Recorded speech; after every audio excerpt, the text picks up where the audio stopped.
I went to the corner, my friends, they weren't there. They said, hey man, you want your share? I turned around and walked away. I didn't want to live nowhere. Street corners with the finest of youth. Hey everybody, Douglas Scott McCarron again. Been a couple of weeks since I put something up here because I went through something that may change the way I write movies. Seeing as almost every story writer that I know of is basically writing about their own experience, and it's kind of therapy-like.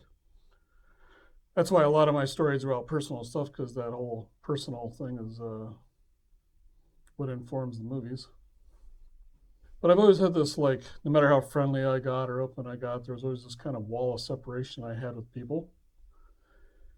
And a couple of weeks ago, I actually came across why. I've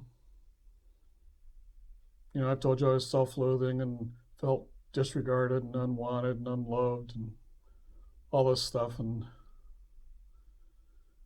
well, basically, I went to bed one night, and someone had told me that going to bed between 10 and 2 is the hour of the angels. It's like when your body recovers and does a lot of processing and changing emotion, or processing your inner thoughts and everything. And about 2:30 in the morning, I just woke up in the middle of the night, and I went, that's why? So, not to have too much information, but I'll just share it with you. And some of you may think this is silly, and some of you may appreciate it, but before I could express words anyway, I already felt that I was unloved and unworthy, and there was a need to protect myself from those who loved me. And I woke up in the middle of the night because I remembered when I was like 5, sometimes I would, pee in the bed, and my mother would grab me and shove my face in the pee and rub it around and then spank me. And I recalled her saying, after all these years, haven't you learned anything? And I remember being mortified and self-hating, and I was horrible. But it dawned on me that if she was doing that when I was like 1 or 2, which would be before I could speak, this person who, in a child's mind, is supposed to care for you and love you and all the good and wonderful things that set you up to be a human being, I could see why I would become really suspicious and defensive of the people that claim to love me.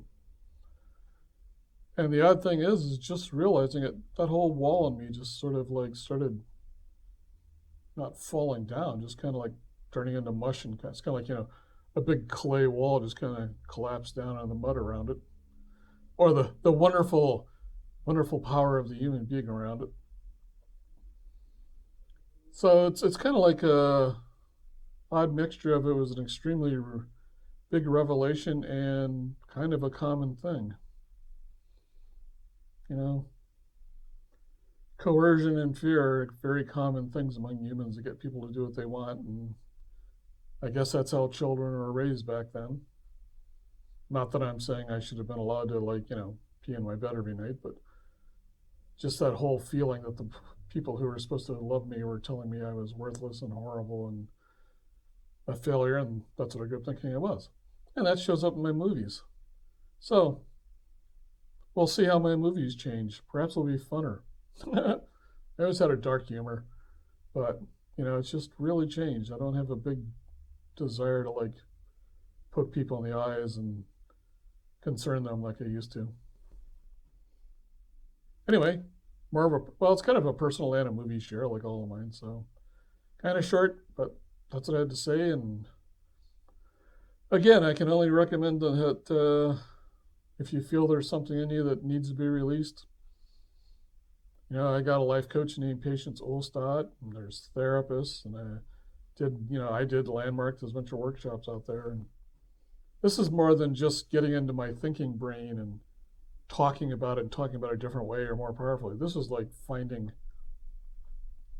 the feeling that was there before all my language and everything showed up. So for me, it was a pretty big thing.